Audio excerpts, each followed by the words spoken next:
on, we request you, while the session is going on, we request you to keep your microphones on mute to avoid any distractions or disruptions. However, the floor will be open for questions and answers after the session.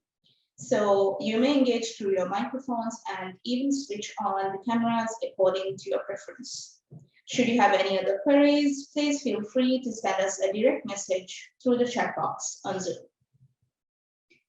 I will now briefly touch upon how the webinar will proceed. We will begin with the opening remarks by Mr. Mohammed Aslam, Minister of National Planning and Infrastructure, Republic of Maldives.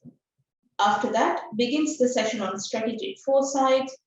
Today's session will be moderated by Mr. Enrico Gavitia, UNDP Resident Representative in the Maldives. Our speakers for the day are Ms. Arti Krishnan, Strategic Advisor on Foresight of UNDP Regional Bureau for Asia and the Pacific, and Mr. Lee Tweremaito, Director of Department of Local Authorities, Ministry of Internal Affairs from the Republic of Vanuatu. After the speakers' presentations, we will have a dialogue with the moderator and speakers, which will then be followed by a Q&A session. So without further ado, I'd like to request Mr. Mohammed Aslam, Minister of National Planning and Infrastructure, Republic of Maldives, to present his opening remarks. Minister Mohammed Aslam.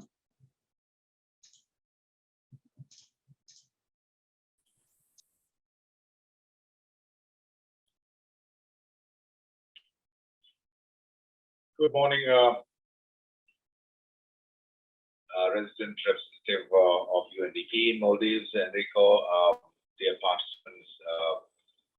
I'm very glad that you've invited me to make an opening remarks for this important session where we talk about, how the future coming out of an uncertain time. I don't need to explain to anybody that the difficult time that we have been going through over the last 2 years, and we've learned a number of lessons in that 2 years.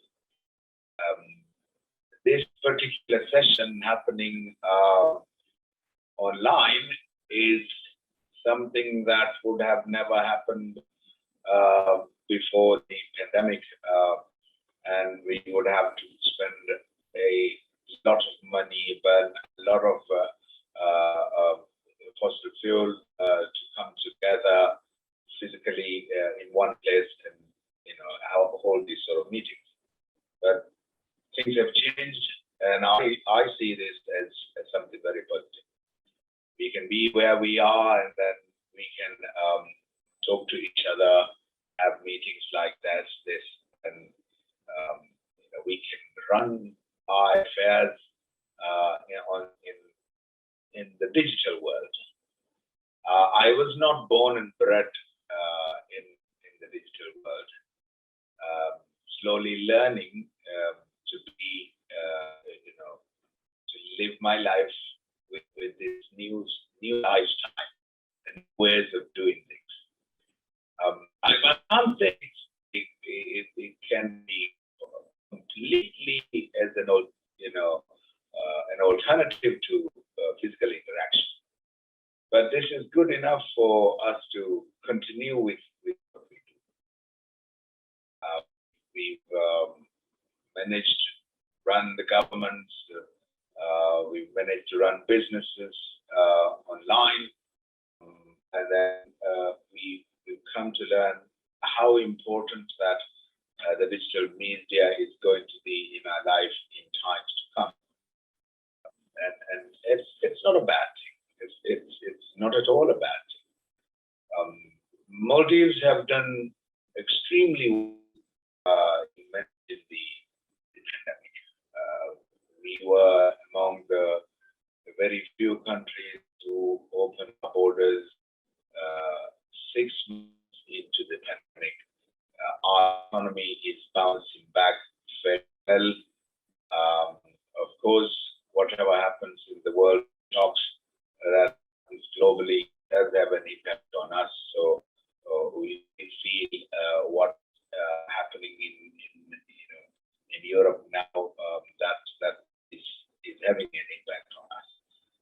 sure we will live through this fairly well. We have a vision for this country. This is an island nation with a dispersed population and one central island where most services are provided from. Government has a vision where we want to truly decentralize the way we do things in Maldives. So we've come up with a spatial development plan for the country, which divides the nation into 3 regions, 6 zones, and 26 clusters of islands. And we want to integrate these islands with a transport network, which is the public ferry system. We are well underway with that program, and then we hope to have this service started for at least 6 of the atolls in the country. And I believe that without transportation, we cannot truly integrate ourselves. And with this new medium we have found, the digital medium we have found to interact with each other and do our best, this has to be refined. We could do a lot more. We could easily go back to old ways of doing things, but I hope we don't go to the same level of that physical presence and physical interaction with each other to that extent before the pandemic.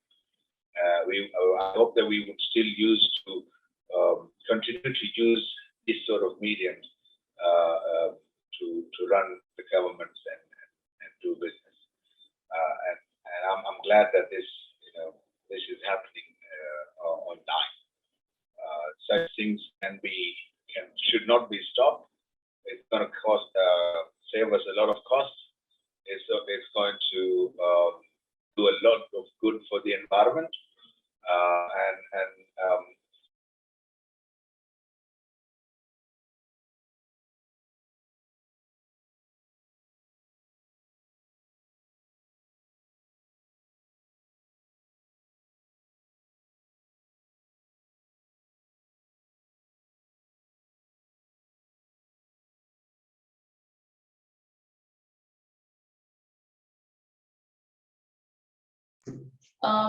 Please hold on. I think Minister may have lost his connection. Please hold on for a few minutes.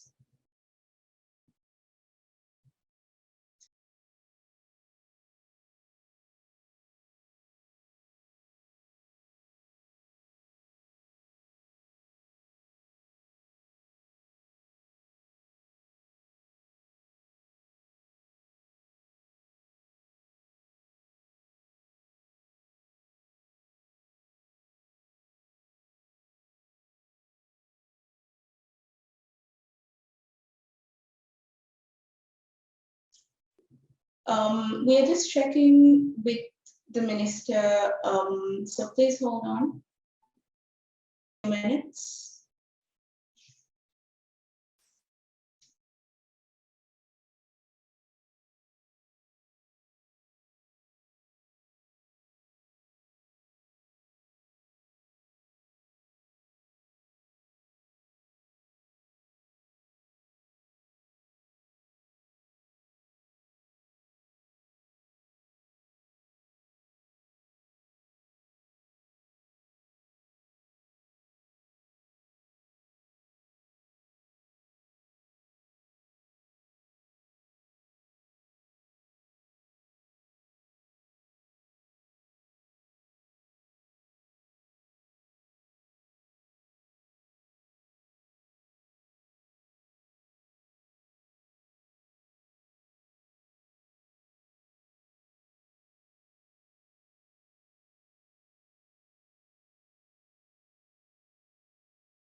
I believe you have some connection issues over at the minister's office. So we'll continue with the session.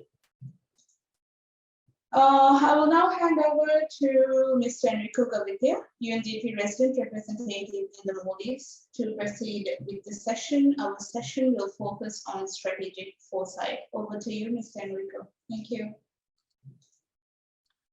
A very good morning to everybody, and I'm sure as soon as the minister is back, we'll acknowledge his presence in the meeting. I first of all definitely would like to thank His Excellency the Minister of Planning, Housing, Infrastructure, Mohammed Aslam, for the enriching words of opening on this series. UNDP is very proud of partnering with both Minister and the President Office. I had exchange with Hamid Hassan, DD Secretary of Cabinet Affairs, in designing a series of high-level dialogues, and certainly humbled to be able to add value with our network of expertise within the framework of the Executive Enhancement and Enrichment Program 2021-2023. And congratulations to all partners and colleagues who are joining us online. I see a numerous numbers, so I'm very humbled by this. This series is meant to open up a space for Maldives leaders and emerging executives to be versatile and at ease with a selected set of global trends in public administration, development policy, and innovation. So, and today is an exciting topic because we're talking about future. And as the minister was mentioning, we can all agree that the scale and the speed of change unfolding in the world today is at a pace which is faster than the scale and scope and speed of change unfolding within our space of influence. So we can also agree that in a classic bidimensional space and time area of human operations, we're constantly dealing with a lack of time for reflections of events we just passed. And we were tested at times, if not stressed, in handling the augmenting workload of the present. And our present is filled with a long series of concurrent events, which are happening at the same time in a multiverse of situation, and all becomes volatile, uncertain, complex, and very ambiguous.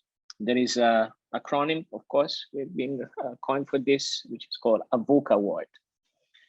So while we can skip for today the making sense of the past tense, why we would leave maybe the management practice of how to deal with the present and current two different dialogues. Today, we will concentrate to hear about new approaches, tools, methodology, and transformational shift that must occur if we are to continue to meet the challenging opportunities of the 21st centuries head on. Being strategic is always tough.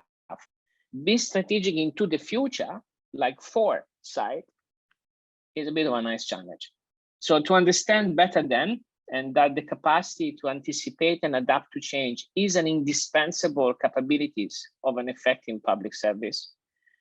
To appreciate that the even public institutions need to elevate the game of planning, develop and implement resilient policies able to grow possible futures. We have brought today two speakers, wonderful speakers, which I'm pleased to introduce you.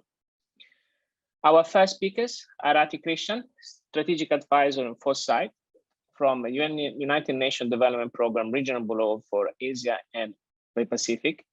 Arati is specialized in strategic and applied foresight for the humanitarian and development sector.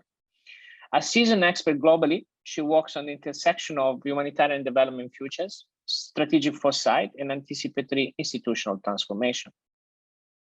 She is currently the strategic foresight advisor for UNDP, where she's designing the integration of system approaches to foresight across the Asia-Pacific Bureau to build anticipatory capacities, decision-making, and programming offers to see, manage, and respond to a short and long-term risk signals, policy, and investments. The second speakers, we have Mr.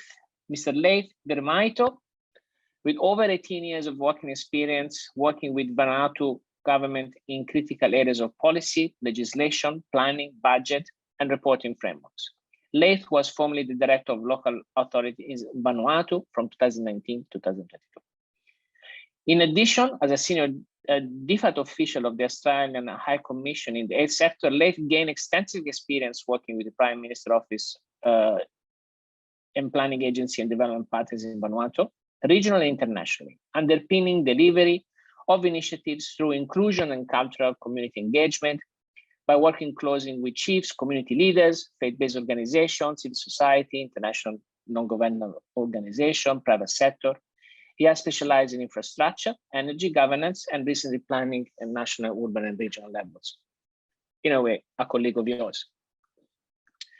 So to start up on this session, let's go to, I can turn to Arati. That will be great to have online with the presentation. And please, Arati, you have the floor, and you can probably share the presentation. Thank you.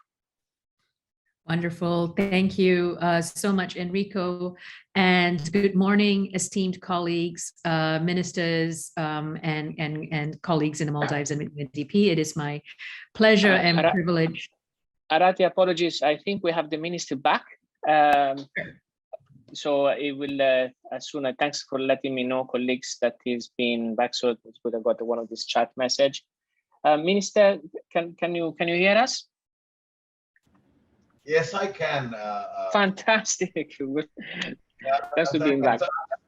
I don't want to say much, but there was the the glitches in the the new way of doing things. So these are the sort of things that requires refinement, improvement. If we can do that, this would be a perfect platform. I think I'll now just listen. Wonderful, Minister, and thanks a lot for joining us. I mean, your presence is gracing the event, and then, of course, I'm much obliged about your interaction with us today. So we were at the point of Arati presenting. So please, Arati, if you wouldn't mind starting your piece, and I'm sure we can move on the intervention. Thank you so much. Wonderful. Thank you so much. If we could take a group photo of the speakers while the minister is also here, I think that would be great before we proceed with the session. So I kindly request all speakers to switch on their videos to take a group photo. Mr. Lee, if we can have you switch on your video as well.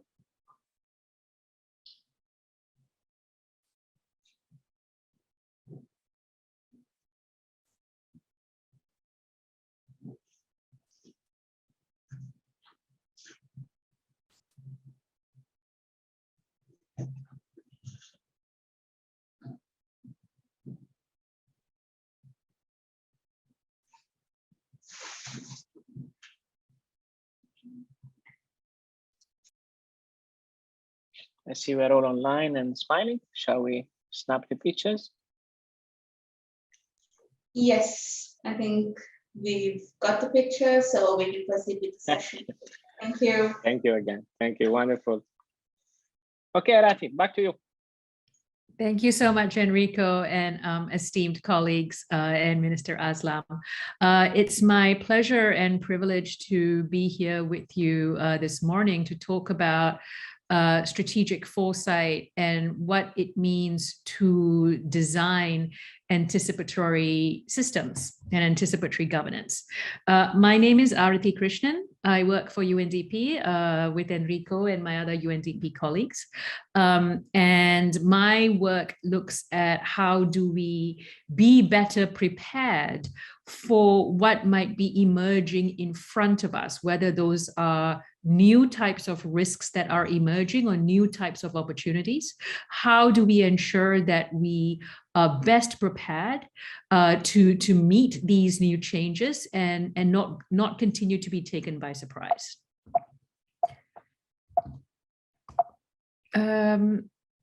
So the first thing, there's an image here that I want to put up, which is, as you can see, a picture of black swans. Now, in the world of futures or foresight. The term black swan often means something that is completely unexpected, that has taken us by surprise. The minister talked about COVID and the impacts it has had on us over the last 2 years. And this is very true. And when COVID was first hitting all of us back in March 2020, exactly 2 years ago, we should say, a lot of people started calling it a black swan event, something that was completely unexpected, that took the world by surprise. There was no way we could be prepared for this. But this is actually untrue.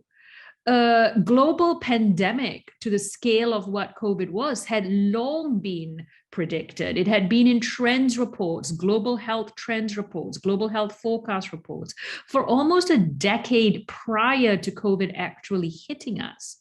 The challenge and the issue wasn't that it wasn't predicted or forecasted. It was that we didn't pay enough attention to it. We didn't pay enough attention to a risk that seemed so far off, that seemed so implausible to occur, that we weren't prepared for it. Most governments all over the world, regardless of where where in the world you were completely taken by surprise and were left scrambling. So the issue isn't so much whether something is predicted or forecasted or anything like that. The issue really becomes, how often do we pay attention to risks and opportunities that are starting to emerge, but that we don't necessarily think may happen? So very often, whether we're sitting in a government or we're sitting in large institutions, the challenge, as Enrico talked about in his opening comments, is responding to very fast and complex change. The OECD did a research report about, I think it was about a year ago, where it looked at what were the main barriers that prevented governments and institutions from responding quickly. And there were 4 that were identified. One, that the structures and the models that have allowed governments to operate at very large nation scale are not adapted to respond to a global context in which problems are framed. Example, the climate crisis, which is a global issue, not just a national issue. The second, that traditional planning and policy making is, hypothetically futures oriented in nature. But the upfront analysis we often do is based on past information with very little room for experimentation. So if we think about all the types of trends reports that I'm sure many of us have written, a normal trends report is usually based on things that have happened from the past till today. And very little of it looks as to what may be emerging into the future. The third is that it can sometimes be difficult to invest resources proactively to manage something before it is widely understood. If we don't yet fully understand the full implications of a problem or an issue, it can be really, really hard to say we want to invest large amounts of money into that. And the last one, which I would say is not just with governments, but it is a global issue, is that our reliance on specialization has made has resulted in us working in silos. So we still look at risks, we still look at issues through siloed lenses, whether that's climate change, whether that's digitalization, whether that's through the debt crises. We don't see how risks and these issues interconnect, and therefore the resulting complexity. So therefore, why must we be anticipatory? Why is this important? The types of challenges that we are facing today and are going to continue to face, as Enrico also mentioned, a very VUCA world. It points to futures that are increasingly uncertain, meaning that we don't yet know how it's going to play out. So how do we make decisions today considering its impact on a future that doesn't yet exist? So to grapple with that uncertainty requires us taking both a long-term perspective and being anticipatory in the face of emerging realities. And this goes beyond just relying on one tool or one method, but really what we want to do is go past and push past our traditional approaches of short-term programming and challenge our assumptions and mental models. So we're essentially, what we're saying is to be anticipatory in this way is to hedge our bets on the future. That we cannot rely on this idea that what has happened to date will unfold in exactly the same way into the future in a static way, but we want a much more adaptive, holistic approach. And we do this for three reasons. We want to ensure relevance in our policies, that it is fit for purpose, not just for today, but also for tomorrow. We want to be able to navigate uncertainty, and we want to be able to manage future risks, just to prevent as much as possible being taken by surprise. So what is therefore anticipatory governance, and what is its link to strategic foresight? Strategic foresight is the bedrock of anticipatory governance. And anticipatory governance is the mode of decision-making that we call for in the face of extreme uncertainty. What we mean by that is to meaningfully apply insights about future risks and opportunities into how we make decisions today, whether that is for our structures, our policies, how we operate internally and externally. That is fundamentally the work of anticipatory governance. There isn't just one model of anticipatory governance. It is essentially the ways in which we choose to make decisions about managing future risk. But a fundamental model that we're also looking to apply here at UNDP is ensuring that we have a foresight system in place, meaning the ability to generate knowledge about the future, that we can then integrate that intelligence into our policies and the way we implement it today, a feedback system to continually assess whether the pathways we are choosing, whether we're investing in, is the correct one or needs adaptation. And of course, this all must be accompanied by an overall shift in culture and structures. So what is foresight? Foresight, as I mentioned, is the bedrock of being anticipatory. It is the bedrock of anticipatory governance. It is not to predict the future, and this is where it is different from forecasting and predictions, but rather it is to anticipate what could happen and to ensure that regardless of what happens, what scenarios we imagine, that our strategies and policies are robust across those scenarios.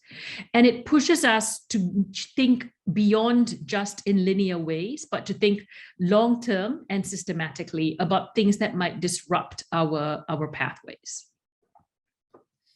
It ultimately grants rigor and structure to work with things that are unknown to us. So for example, yes, digitalization is an extremely big driver in our world today, but we are still grappling with those implications and impacts. So how can we better understand future impacts of things like digitalization on our social equity policies, on our social contracts, if we are not playing with different types of scenarios that help pull that out? It doesn't promise silver bullet solutions, nor does it replace other forms of policy and planning, but rather it is aimed to cultivate entry points so that we can understand forces that can impact our strategy or policy direction. It can identify gaps or areas that require us to more deeply analyze, and to explore new approaches so that we can be better prepared for future risk or to harness future good. So we want to embed foresight to improve the way we make decisions, to be more anticipatory in our decision making, so that we can see, manage, and respond to short and long-term risk signals. And by doing so, we are able to then navigate uncertainty. We are able to use that data to inform our current and future decision making. And we're able to clarify our position and our relevance in the event of something escalating or decreasing. It is multidimensional. It encompasses understanding you doing a strong futures analysis. It encompasses working with strategy and planning systems. It encompasses innovation, and it encompasses taking a systems approach. And you can see that I've got two boxes there, one external and one internal. Now, external is often where we focus a lot of our attention to, that we might use ideas about the future or our analysis about future risks or future opportunities to redesign our policies and services for citizens. But it must also be accompanied by internal systems change, because if we cannot change the ways in which we are doing our interior planning, our interior budget management, our interior risk management to go along with that exterior change, then there's a tension in that. I wanted to just put up here, because often when we do a lot of this work with economists and national planners, and same with institutions and with governments, we have to talk about, well, what's the difference between forecasting and planning versus foresight in support of decision making? So a traditional approach to how we have always done it is we work in the existing system, and what we're looking for is incremental improvement. And really the time horizon is short, 1 to 3 years. We assume a relatively static, stable, predictable environment, and we think in very sort of causal loops. So if we do this, then this will happen. It's sort of that traditional log frame approach. And we follow through on plans as if they're blueprint. Whereas if we want to be able to navigate things that are uncertain, things that we really don't know how it's going to plan out, then we must look at transformational change. We must look at medium term, 5 to 10 years into the future. We have to think that it's not causal. In fact, change happens as an emergent process. And we have to not just assume that plans will unfold as a blueprint, but rather that plans need to be flexible, adaptable, and exploratory. Now, this sounds a lot easier on paper than it is to actually implement it. So I want to ensure that, we recognize how hard this is to actually do. But ultimately, if we want to be able to work through uncertainty and in the ambition to leapfrog to be future fit, these are the types of approaches we should be able to work towards.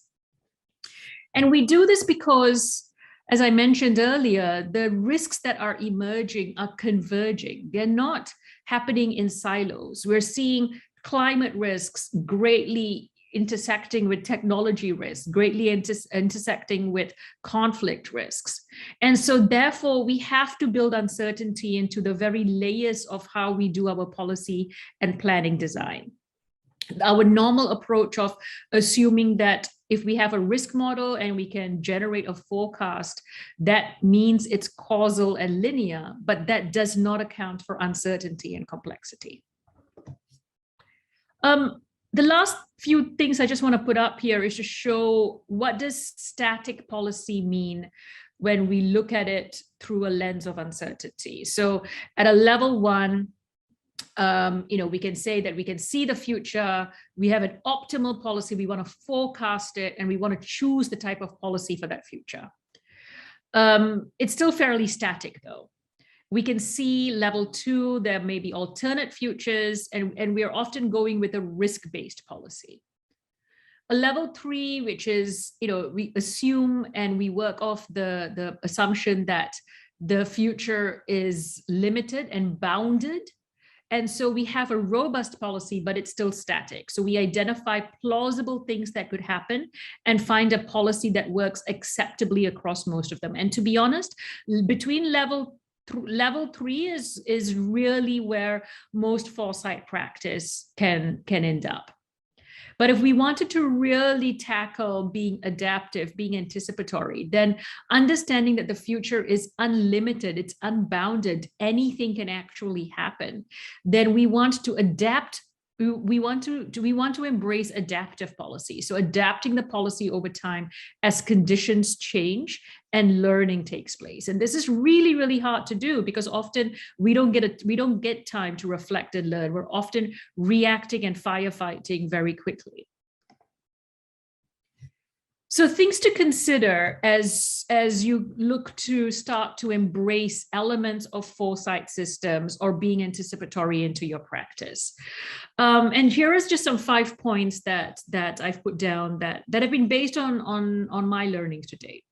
Being really clear about what is the ultimate objective you want to achieve. How big or narrow that objective is will determine the types of approaches to use.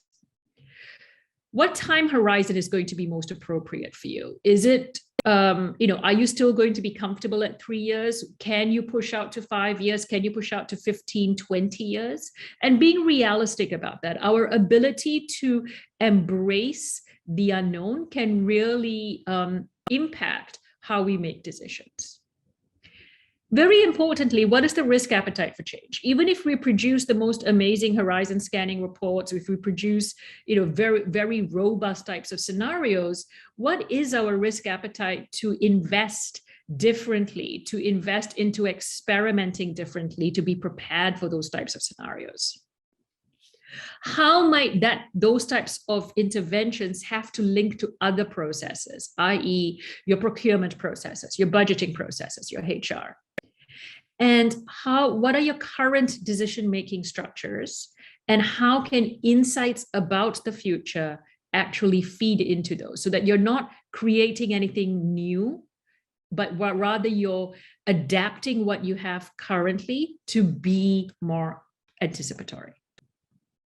Very quickly here, I just wanted to put a quick slide to show how we as UNDP Asia Pacific are embedding it through an institutionalization lens. We are working to embed it as part of our strategy and planning. We produce research and knowledge products to understand different types of change. We're building an internal horizon scanning and capability building model so that we can understand future risks and feed that into our decision making. And fourth, we're trying to build the culture. So we're building networks, training the community, ensuring that our staff and our people are connected internally and externally to networks of people that think very much about the future and that changes that are impacting on all of us. So I'll stop there. It's been my pleasure and privilege to share this very short presentation with you. And I'm looking forward to questions later on. Thank you so much, Enrico, and I'll hand back to you.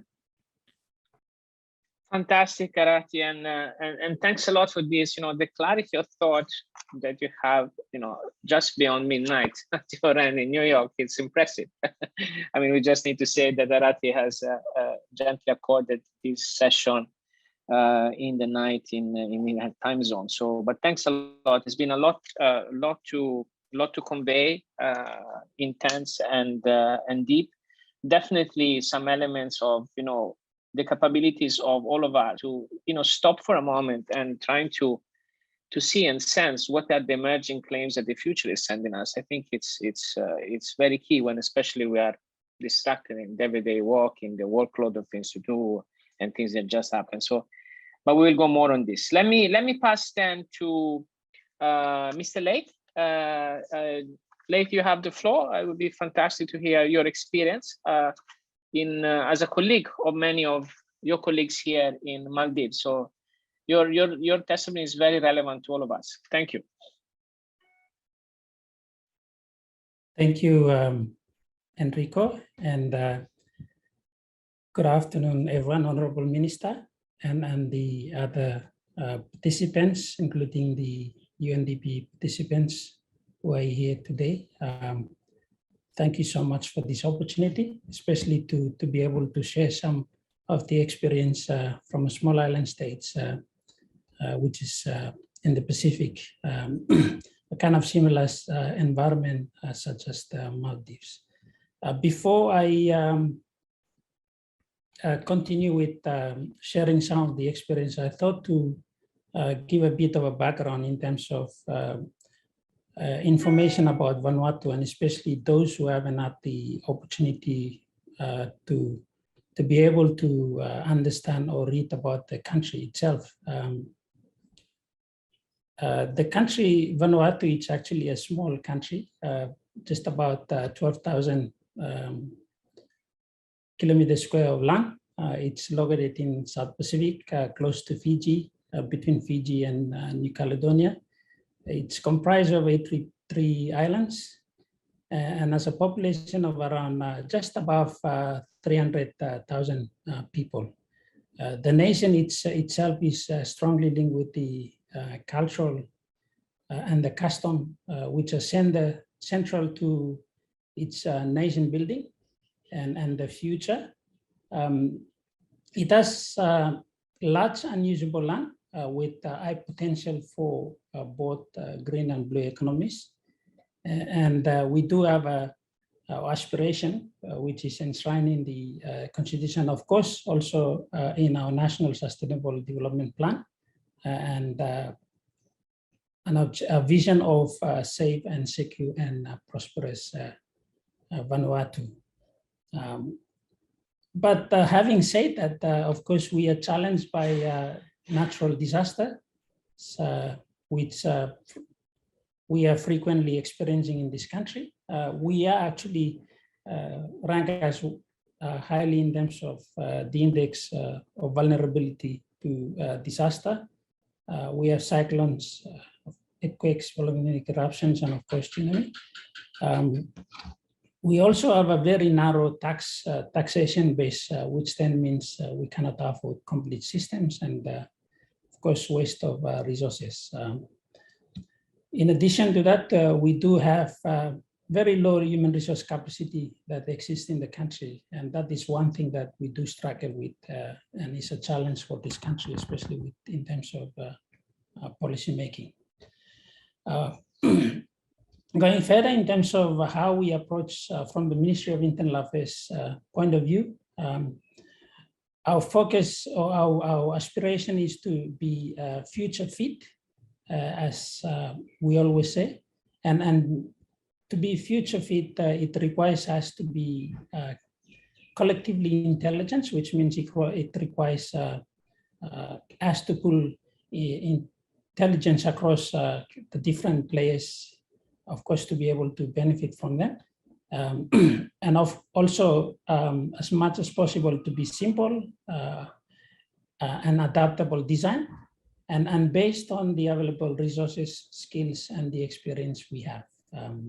So we've come down to what we call a local language, we call it the Nasara concept, whereby we meet where we see it as a collaborative effort, where it is safe to meet and have discussions and agreement.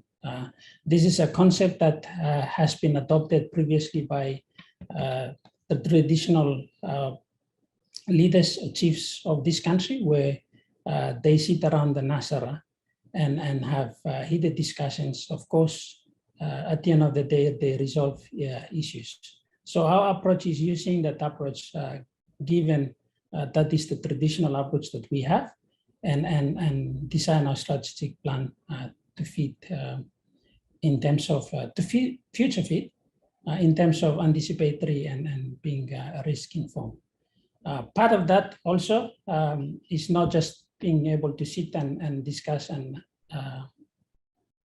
come to agreement, but also to have consultations beyond the Ministry of Internal Affairs alone, which includes the development partners, private sectors, and of course the non-government organizations, which are a key player in terms of what we do, especially being the Ministry of Internal Affairs.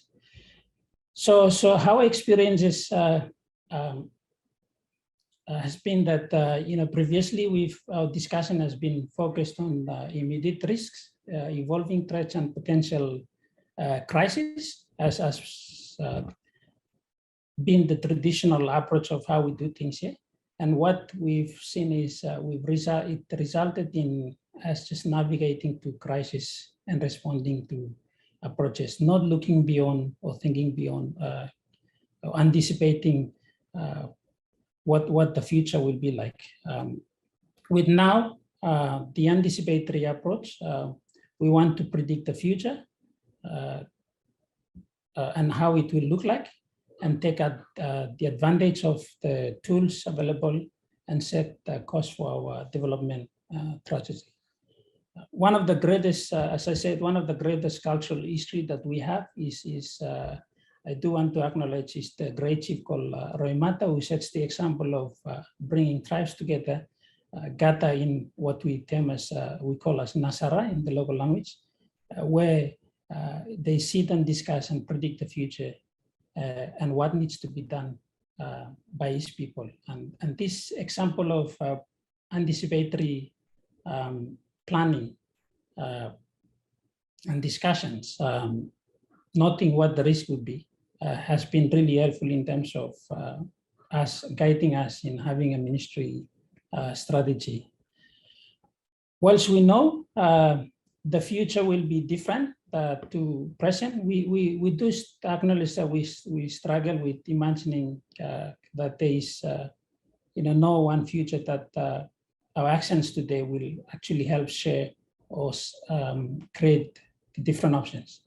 Now, one of the things that to also acknowledge, as previously mentioned by the speakers, is climate change as a major impact on our lives. It shapes our daily lives, given the island nature of our country, especially with the 83 islands. So this, with that, we do have category 5 cyclones, which are now increasing phenomena and a threat to us.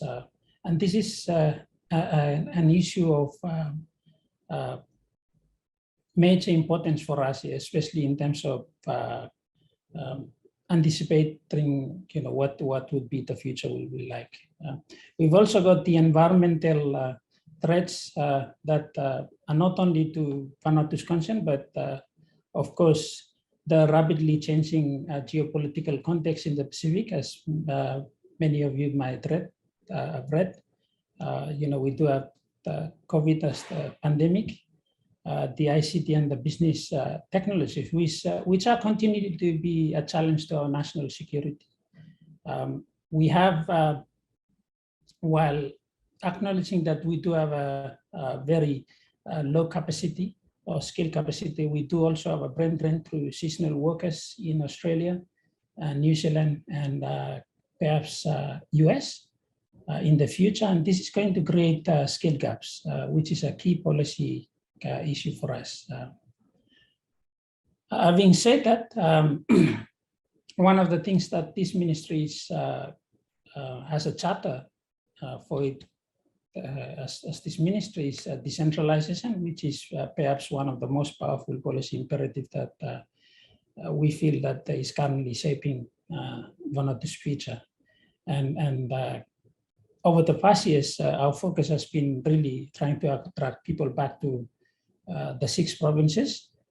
But as we see today, that today many companies, investors, NGOs, and even local entrepreneurs are actually moving into provinces to establish their presence. This is actually a good thing in terms of what we are promoting and what we are seeing in terms of public servants, especially traditionally wanting to move back to their and have their retirement at their villages with their retirement packages, and of course the skills, the technology that they bring across. But what that means is that with the direction, it does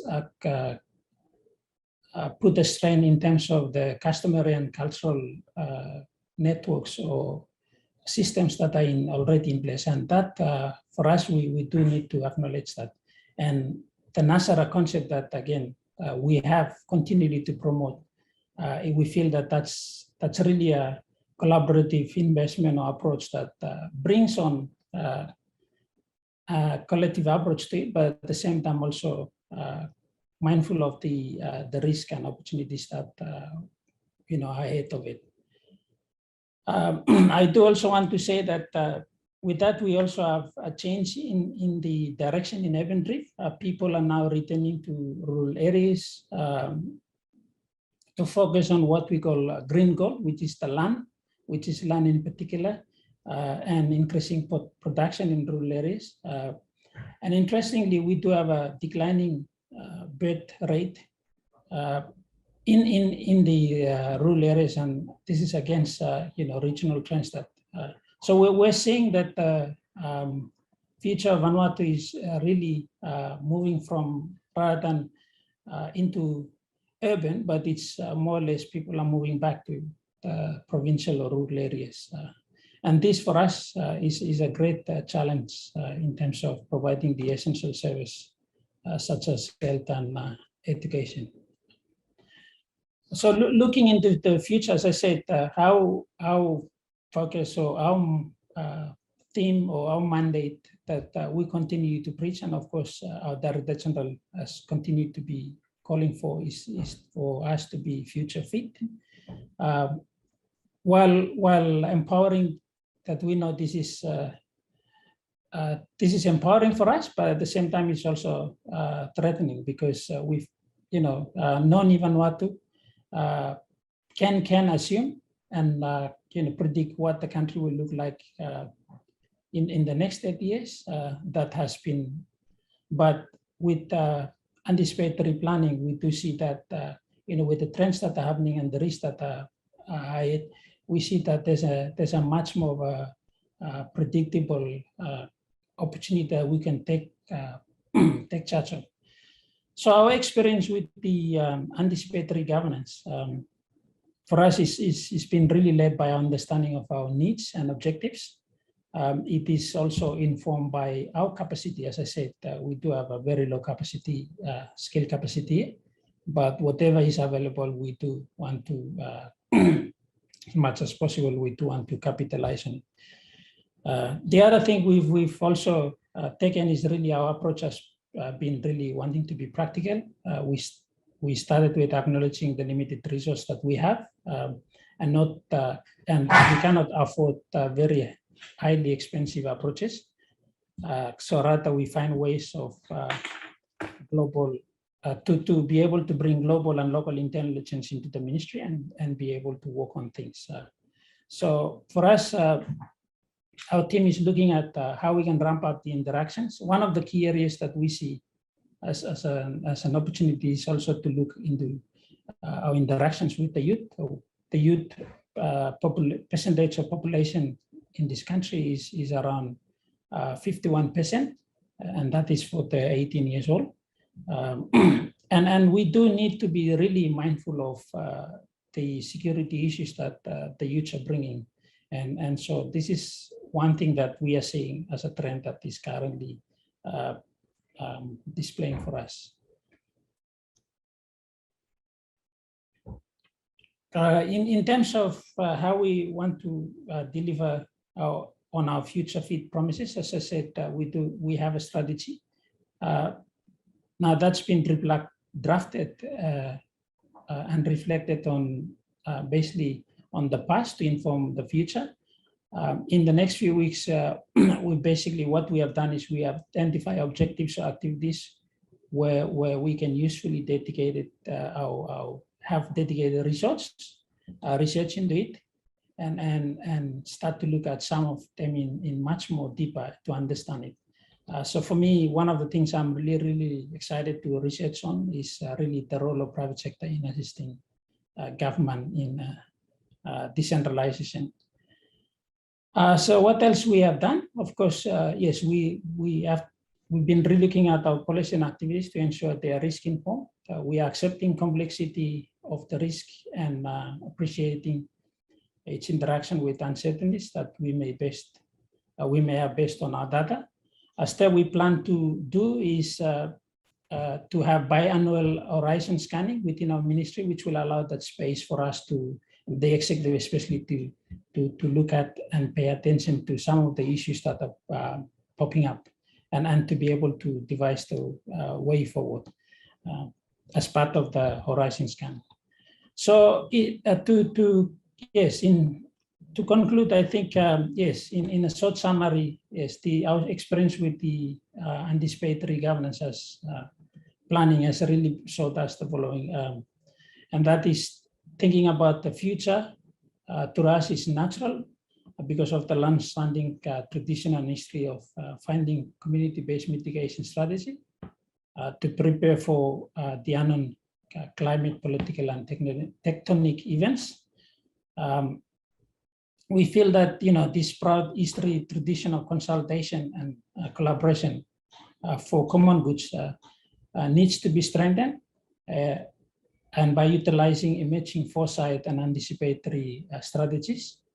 And factoring risk we are aware of, and we're developing tools to regularly scan the emerging trends that are happening around this country. Let me finish up to say we must take charge of visualizing and planning for our present by looking into our past in order to take charge of our future. And thank you so much again for the opportunity. I'm definitely willing to share this presentation over email with the organizers. Thank you. Hey, this has been wonderful, and coming from a colleague of the many here, we have I'm counting 280 plus colleagues around. Coming from the experience of Vanuatu, this has been very rich and again very packed with a lot of commitment efforts that everybody is putting into trying to do this at the best of the capabilities of a system that is the Vanuatu, this institution and people around.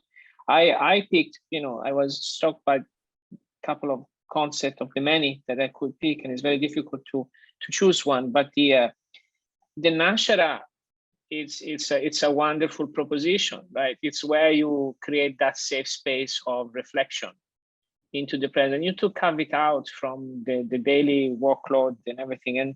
And you mentioned something very important to all of us is how that space becomes inclusive and it can benefit from collective intelligence of what is emerging and what are the sense. And you mentioned the youth, you mentioned the private sector.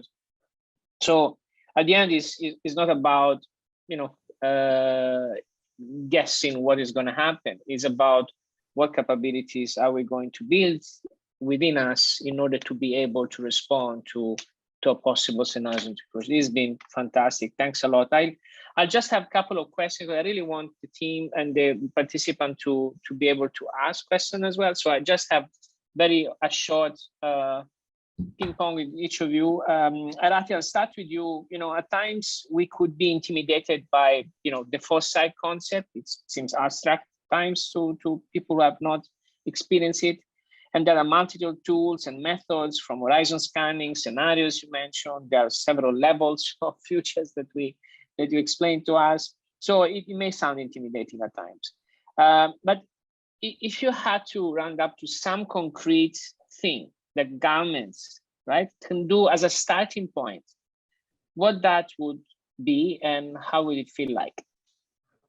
Great, thanks, Enrico. And it's a really, really fantastic question. So I come back to the point of being clear about what the objective is. There are some very easy entry points that we can start with. So you might start with doing very light touch horizon scanning. So that is essentially trying to bring a team together to do a scanning of trends and things that are emerging that is likely to impact on the Maldives in the next, you could say 5 years or 10 years. And you can do this once every 3 months, once every 6 months, depending on how often. It can be as big as you want, it can be as small as you want, right? So it's one of those things that I often say is, if you wanted to get started on anything, get started get started with that.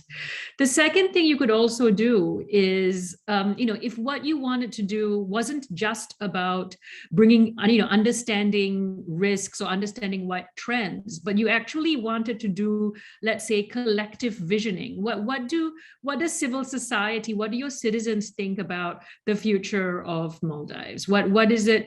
Is there a participatory, inclusive process you can undertake? And that's quite an exciting, doesn't have to be it doesn't have to be incredibly complicated, but doing sort of that collective visioning process with citizens, with young people, about the types of future that they would like to see, can also be the start of a conversation around new types of policies.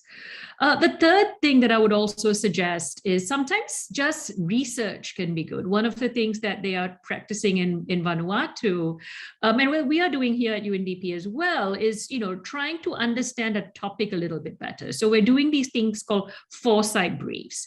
So if you think about like what a traditional policy brief is, so not a massive research paper, like 10,000 words. What you're looking at is to just do some desk-based research to understand a new area or a new type of emerging opportunity or a new tipping point. And you can just start with that, and you can feed that into your policy dialogues, into your decision-making dialogue. So 3 different ideas there: participatory visioning for getting citizens' inputs into a topic, some desk-based research, or if you really want to start to cultivate the muscle and intelligence, putting in a light touch horizon scanning.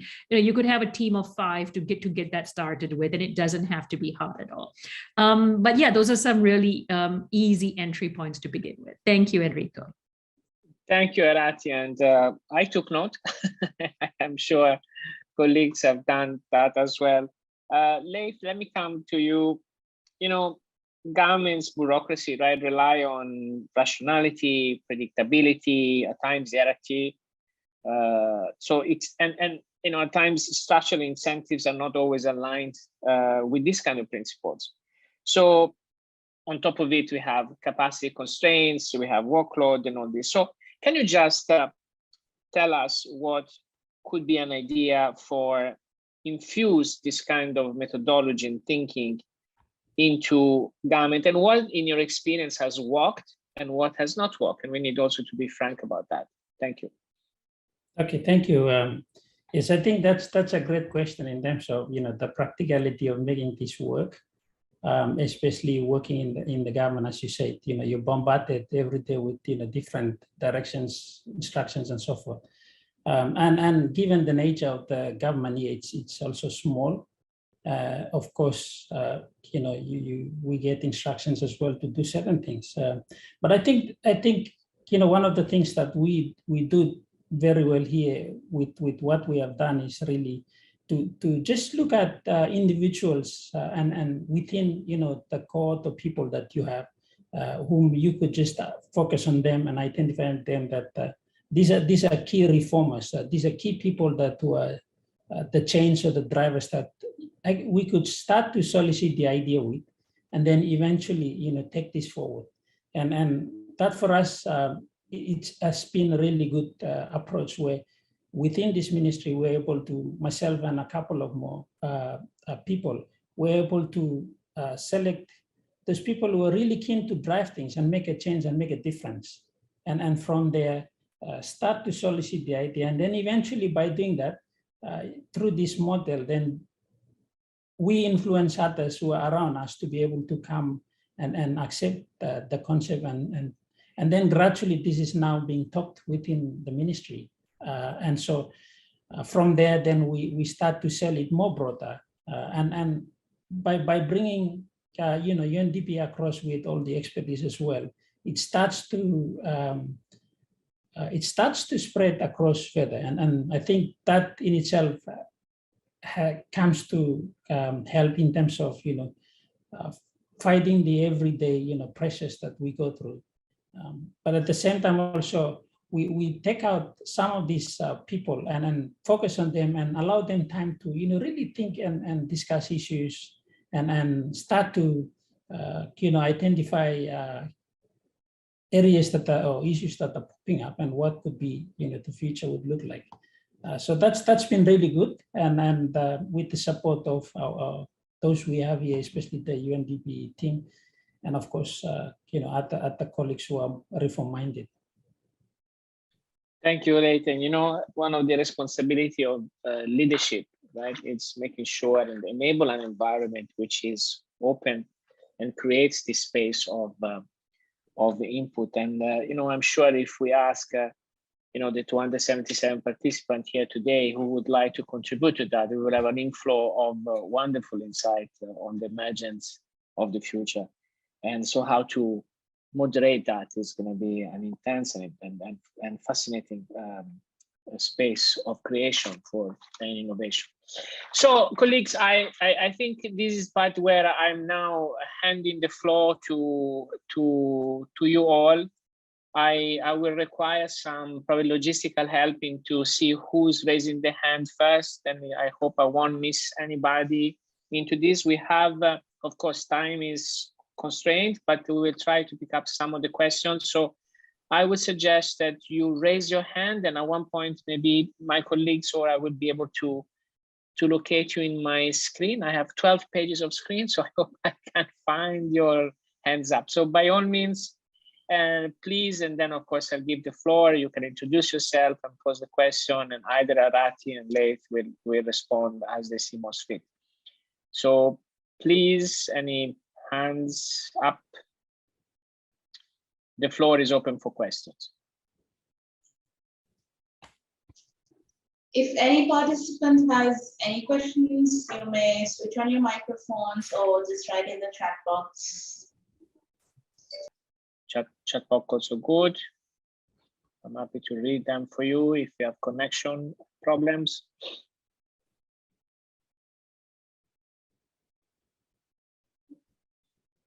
All right, let me do a bit of sound on the pages I have. A couple of minutes for you to type.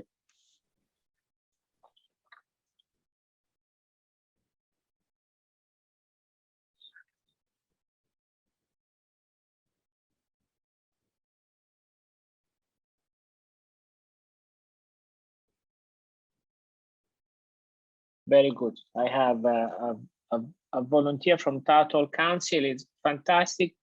Sarah Rifadam, please, by all means, you have the floor. You can unmute yourself. Thank you. Hi, you hear me? Absolutely. First of all, I would like to thank for arranging such a wonderful webinar. And my question is regarding this research, and what's the difference between strategic planning and this foresight? This is a very good question. Shall we wait for another one? I'm sure this Arati, I saw from some body language, she wanted to give an answer to this. I'm sure. Do we have another question? So here the question: what's the difference between strategic planning and foresight? Let's see if we have another volunteer. Thanks a lot for that. Appreciate. This is your space. This is one of those moments in which even something that we haven't probably completely grasped, we can ask, we can put. Fantastic. I have Miss Maria Mohammed, I think. Yes, please, from MN.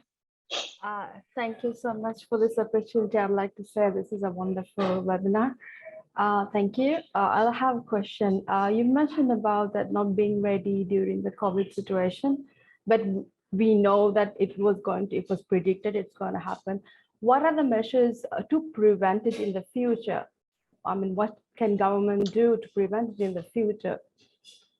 This is a gap we had. So what could we do in the future?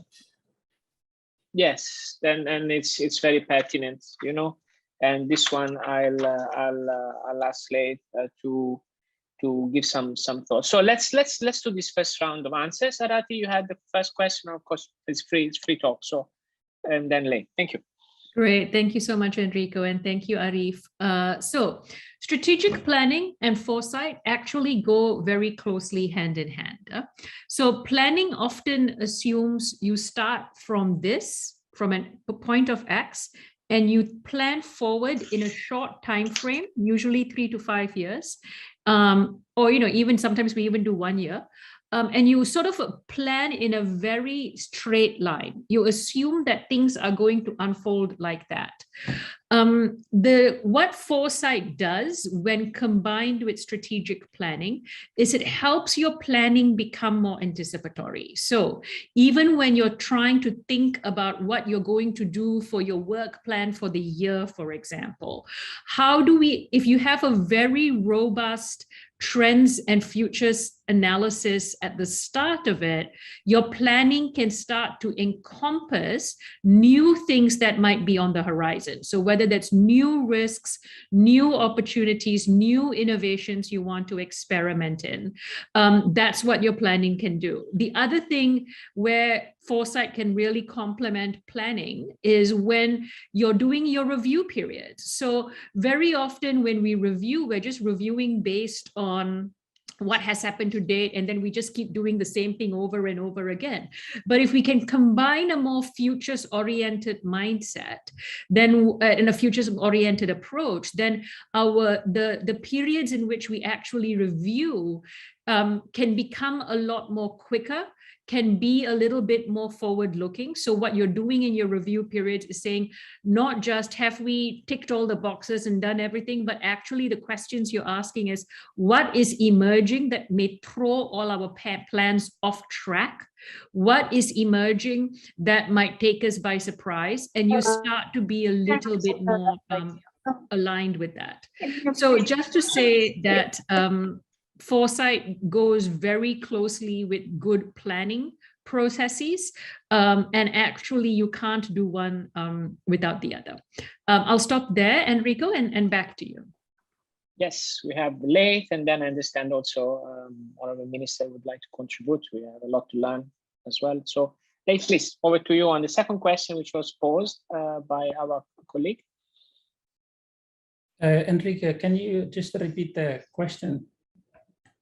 Right. So the question was on COVID, right, and the situation of that has happened with that. We knew at some point somewhere somebody had predicted, and somehow there was a claim. And I think globally we were a bit surprised why the entire system did not listen to those insights on emergence from the future. So the question was, what are we learn from that? What we'll do for the next time? I know, for example, in your case, Vanuatu has been hit as quite recently from another surge of COVID. So what will be the thing that you in Vanuatu you will do looking into the next crisis? Yes, I think I think there was a good point raised by Arita in terms of not forgetting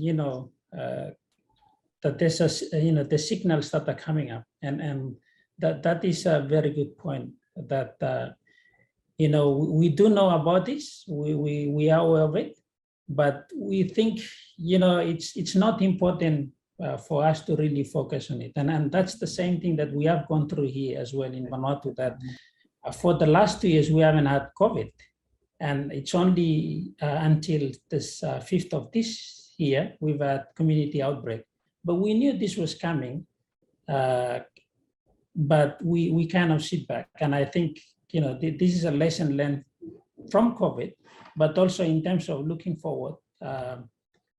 This is an approach that we need to start to think about, more in terms of anticipatory planning. Thank you, Leith. And just back from my own continent, right? I was in Europe just a couple of weeks ago, and how many signals we were given that something would have happened on the east of Europe with Ukraine and the crisis which, and at times is the willingness to listen, willingness to look ourselves into the mirror and try to see where the problem will emerge. It was not difficult to understand. Minister, I would really appreciate your thought on this. You are one of those leads that lead constantly into future thinking. So I very much appreciate your input on this. Well, thank you, Enrico. And I quite like Aarti's presentation. This is very un-UNDP. Yes. I often would hear things that are very predictable, like that in classical physics. You don't like to get into the quantum world. Look, with some of the participants talking about, how do we avoid and these future doomsday events, and how do we prepare ourselves for that? I don't think anybody can be really prepared. It's just like, we are all certain that one day we will become sick. We will get a flu, we will get something else. But what do? The best thing we can do is just try to stay healthy. You stay healthy, you avoid certain things. What is really required? So if I translate that to a nation, sort of a scenario, that would be, you have there's good governance in the country.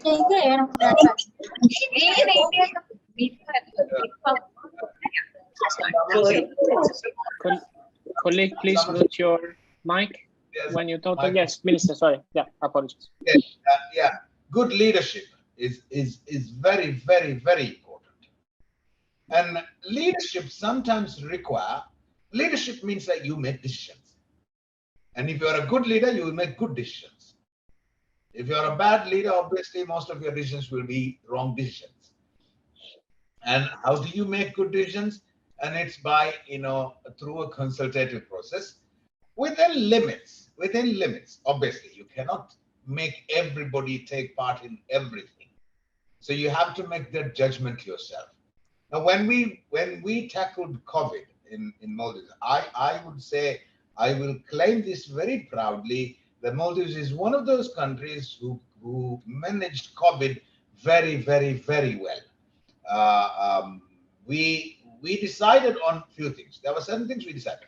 One, we decided we're not going to stop the government's development program. We will postpone some of the things, but we will go ahead. We're not going to come to a complete halt.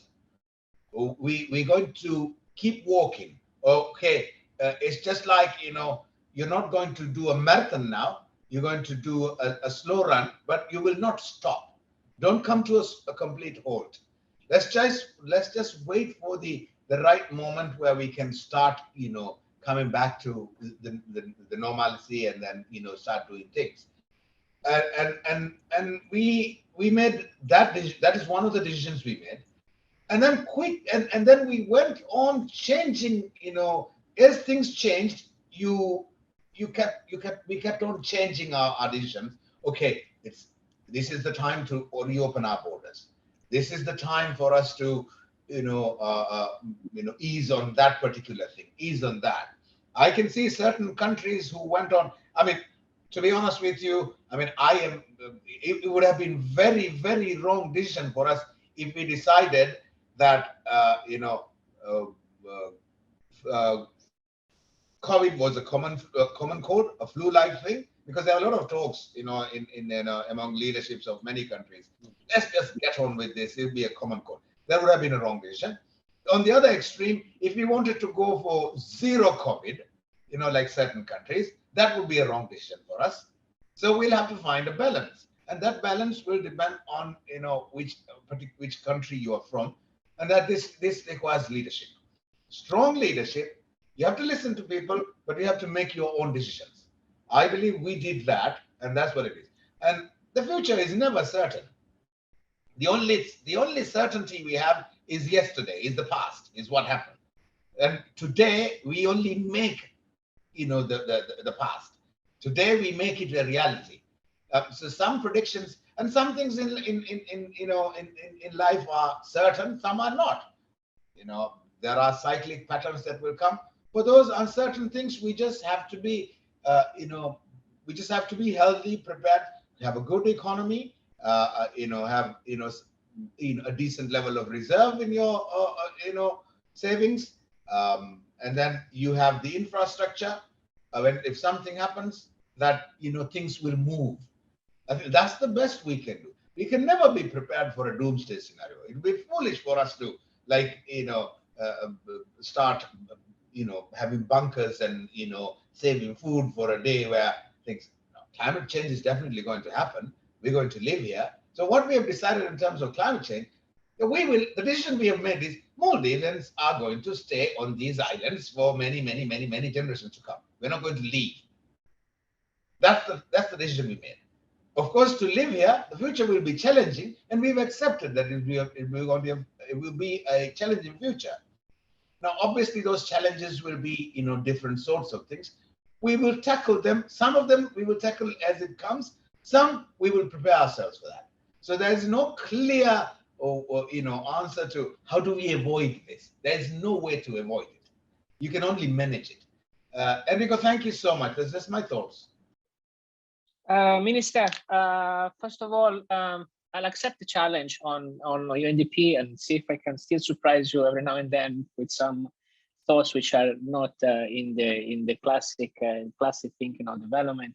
There's a lot that we could share, and then I'm happy with that. But you're mentioning, the first of all, the way Maldives has been able to manage the crisis of COVID has been exemplary, and it's something that, in fact, to a certain extent, it will require from all of us also an effort to document it and share it with other countries. There's a lot. This is where the reflection on experiences is important to be shared. And you're perfectly right. It's we can never be certain, but how do you manage with strong leadership and openness to listen on the wider knowledge and intelligence which is around you? In those transitions, it's where there is a stress test for good governance, good leadership and things. And if you manage the transitions well, then you teach me how the surfing is going to be much, much easier. So I really appreciate that, Minister. There's definitely a lot we could talk more on this. I wanted to pick up a question from the floor, which is coming on the chat. I see, and I'll just read it as is from MH. And so apologies, I will not be able to spell the entire name, but I see, what are the possible adaptation strategy by executives and stakeholders to use planning with the consideration of foresight? Who would like to, Arati, would you go with that? Sure, I'm happy to take that, Enrico. Thank you so much, Minister. So I think there's sort of three things I would suggest there. Before you start your planning process, you can start with doing a much more futures-informed analysis about what the changing landscape is going to be. Usually when you start a strategic planning process, the first question you're asking is, where are we now? And where do we want to go? So instead, you might want to start with the question, what is already changing in the landscape in front of us? And how might that change where we are heading? Or is there a different direction we want to go to? The second thing, and what I think is the most important thing in any type of planning and foresight or policymaking process, is doing a much more rigorous implications analysis. So if we think these are the types of changes that are going to occur over the next 1, 3, 5, 10 years, what are the implications for us as a nation, as a government, as civil society, and then sort of tread that through. You're almost wanting to wind it backwards to say, okay, if this is the potential implication, then what does that mean for the type of planning we have to do now? Where must we invest differently? Where must we innovate differently to be prepared for that?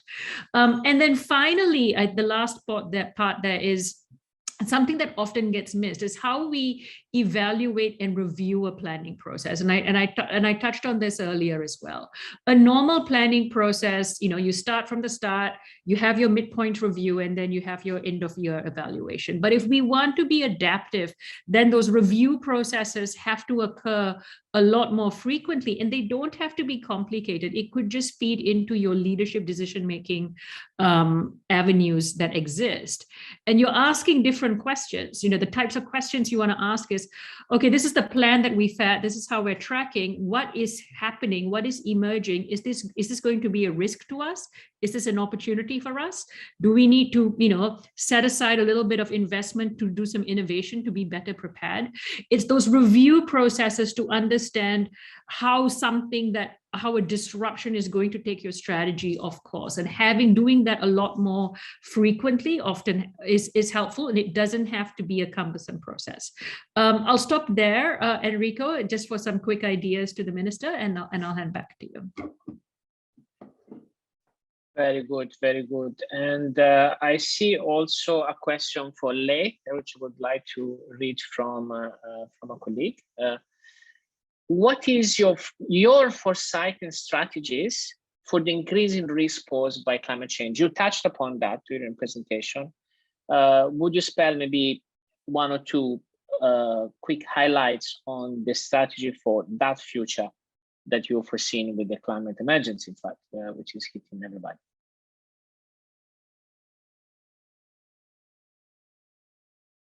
Sorry, Enrique, can you come again? I'm having. Sure. No problem. No problem. Apologies for that. I just wanted to make sure that I'll ask this question from the floor, which is coming to you, and it's about, in relation to the climate change threat, right? Which everybody is very aware is not emergent. It's there. It's very visible to all of us. What are the foresight and strategies that Vanuatu has put forward to manage that process? Two highlights. I know it's a wide question, but it's important. Thank you. I think yes, that is yes. I mean, if I may say, may admit here that I'm actually working in the Ministry of Internal Affairs, and the climate change strategies, of course, they are actually outside of the focus of what we do. But yeah, there's been a lot of work that's been done here in terms of the strategy. I can't really, to be honest, I can't really think specifically in terms of the details of what's been done in terms of the foresight. But the work that we've been doing pretty much in terms of anticipatory planning is really been within the Ministry of Internal Affairs, hasn't really gone across to the other agencies. But this is one thing that once we get the strength here, then we're able to take it across to the other ministries as well. But yes, to be honest, I cannot answer that question because it's really outside of my focus of experience and work. No problem, Leighton. And this is exactly where the intersection of this conversation are important, right? So while planning or those horizontal ministries will look into collecting the information and the perceptions and the studies and the knowledge that's been built upon decades of exposure to the issues, as much as we understand the concurrent, everything which is happening at the same time, the commitment that every ministry will do, the collection and the space created for us to intersect the thinking across ministry is probably the one that I would imagine an horizontal offer like the Minister of Planning will facilitate across, and how that also works in a spatial diversified environment like the one of multiple island countries. I think it's important. I have one more question from the floor, which was posed, and apologies, I missed that in my things. It was vision versus values. So Arati, you mentioned about being very clear about the objectives. Vision and values are two anchors that all of us are using to keep that objective proper and in focus. So any reflection on that? Thank you. I mean, I think for me, the values that underpin, there's two things. I think they're both equally important. We need a North Star. We need a North Star globally as citizens of the world, as citizens of the country, nation states we're a part of, but we need the North Star to give us hope about what it is we're working towards, particularly at times when things seem so complex and difficult right now, when that vision can really bring us forward to be hopeful about the future. I think that's one of the most powerful things about robust foresight. But foresight can also be done really badly. if we impose something done in one country down, into another country and not adapt it, we just take a cookie cutter approach. That's foresight done badly. The values that we want to be inherent in the types of futures we want to create, without just following blindly what is happening in other parts of the world, I think will make the difference about the types of world our children and grandchildren will inherit. One of the things I love about the Vanuatu experience is that they've grounded it very much in the values that already exist, and having that grounded and having it in a very Vanuatuan vision of the future, I think makes it more personal, makes it more intimate, and becomes much more integral for everybody to sign up to. So to me, those two things go hand in hand, giving us the North Star for something we hope and want to work towards for our children and grandchildren, and the types of values that we want to infuse into that future, so that we're not just blindly adapting different practices without thinking about how our culture, how our inherent value systems will also be impacted. It was something that I often think about in my work, which is, well, what kind of ancestors do we want to be if we think about the world we're living for our children and grandchildren? I'll stop there. Arathi, thanks. And this analogy of the North Star, is in fact very true. I was and the hope is in fact for Maldives an agenda, right? And it's I was yesterday with the His Excellency the President launching the gender action plan for the next 5 years, and that has given momentum of a collective effort to make sure that gender equality is mainstream across everything we do everywhere in the countries. If you don't have a North Star as a reference clear as that, then it's difficult to find a better one. But let me wrap it up, colleagues. We said, the Minister said it, and thanks a lot for gracing us, Minister, today. The future is unpredictable, but does not mean that we are powerless against it. The future can be anticipated, explored, changed.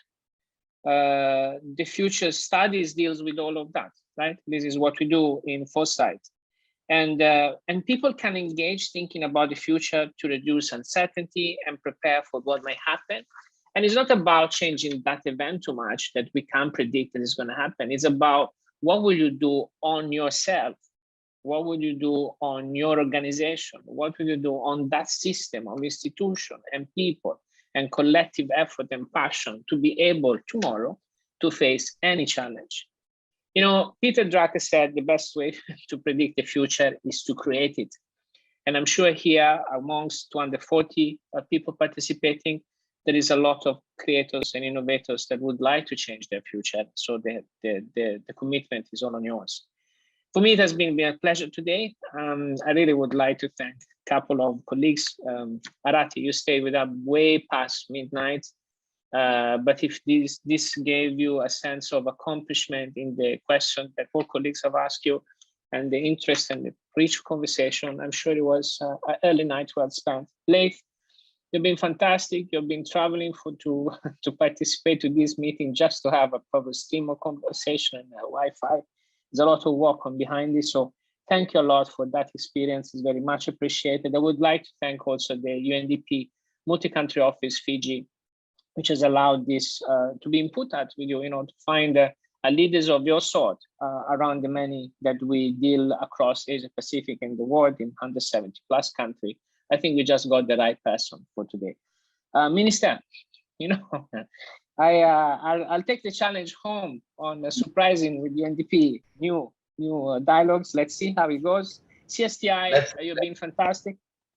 Sorry, yes, Minister.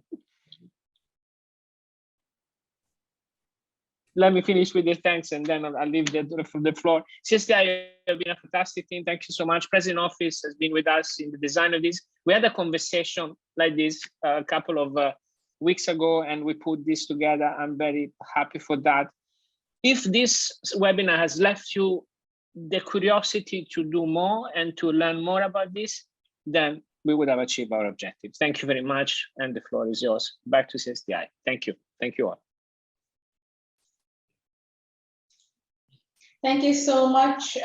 Thank you, Ms. Arti and Mr. Leith. We definitely have got a lot of insightful thoughts from your expositions. And thank you, Enrico, for moderating the session so wonderfully. I would also like to thank Minister Aslam. We are highly appreciative of your presence and your insightful contributions for today's webinar. Before we conclude, we would like to take a group photo of all participants and speakers. So I request all our participants to switch on your videos for the group photo.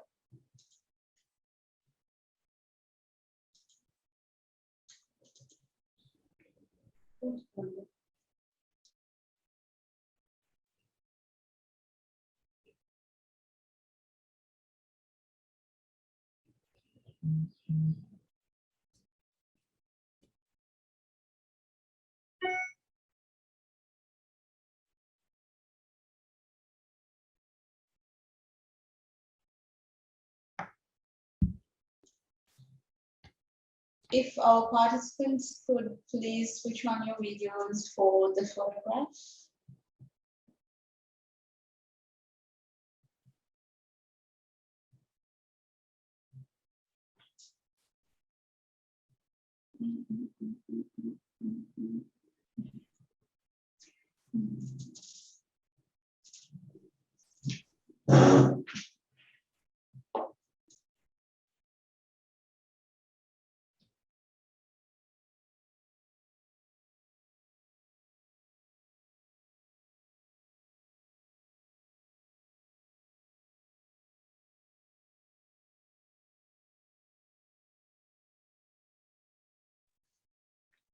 Oh, wonderful.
I think we have got a few photographs, so thank you to all our participants for attending today's session.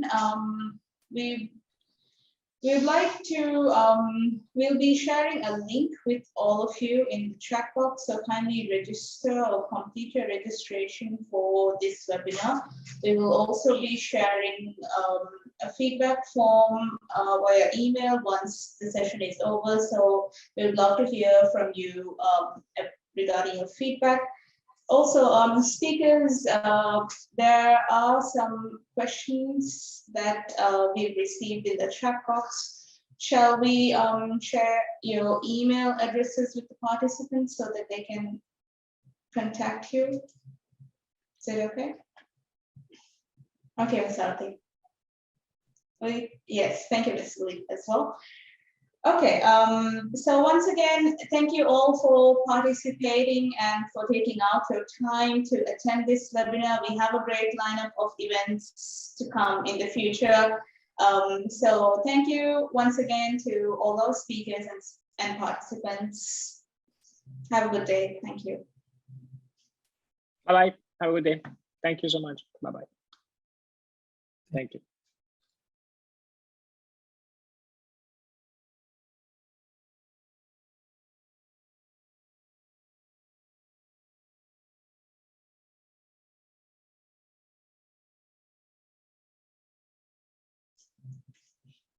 Participants, we will be sharing the registration link, so please submit your, please fill up the Google form to complete your registrations.